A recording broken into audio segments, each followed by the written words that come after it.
অবশেষে 25 ফেব্রুয়ারি থেকে শুরু হচ্ছে অমর একুশে বইমেলা। বুধবার সন্ধ্যায় বাংলা একাডেমিতে আয়োজিত মতবিনিময় সভায় সংস্কৃতিমন্ত্রী নিতাই রায় চৌধুরী আনুষ্ঠানিকভাবে এ ঘোষণা দেন। এ সময় উপস্থিত ছিলেন সংস্কৃতি প্রতিমন্ত্রী আলী নেওয়াজ মাহমুদ খৈয়াম।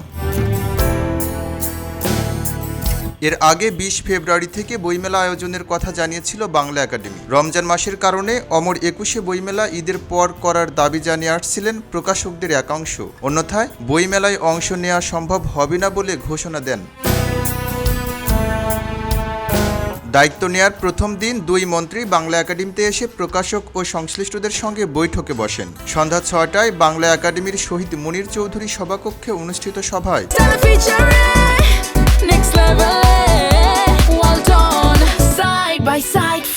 সভাপতিত্ব করেন সংস্কৃতিমন্ত্রী নিতাই রায় চৌধুরী। এতে আরও উপস্থিত ছিলেন সংস্কৃতি বিষয়ক মন্ত্রণালয়ের সচিব মোহাম্মদ মফিদুর রহমান, বাংলা একাডেমির মহাপরিচালক অধ্যাপক মোহাম্মদ আজম এবং প্রকাশক প্রতিনিধিরা।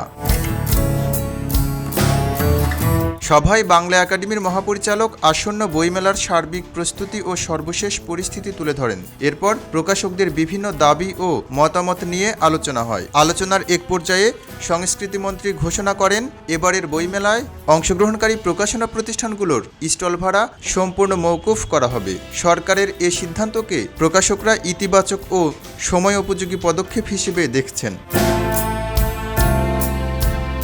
সভা শেষে গৃহীত সিদ্ধান্ত অনুযায়ী অমর একুশে বইমেলা 2026 চলবে 15 মার্চ পর্যন্ত। যেসব প্রকাশনা প্রতিষ্ঠান এখনও স্টল বরাদ্দ নেয়নি তারা আজ বৃহস্পতিবার বিকেল 3টার মধ্যে আবেদন জমা দিতে পারবে। আজ সন্ধ্যা 6টায় লটারির মাধ্যমে স্টল বরাদ্দ সম্পন্ন করা হবে।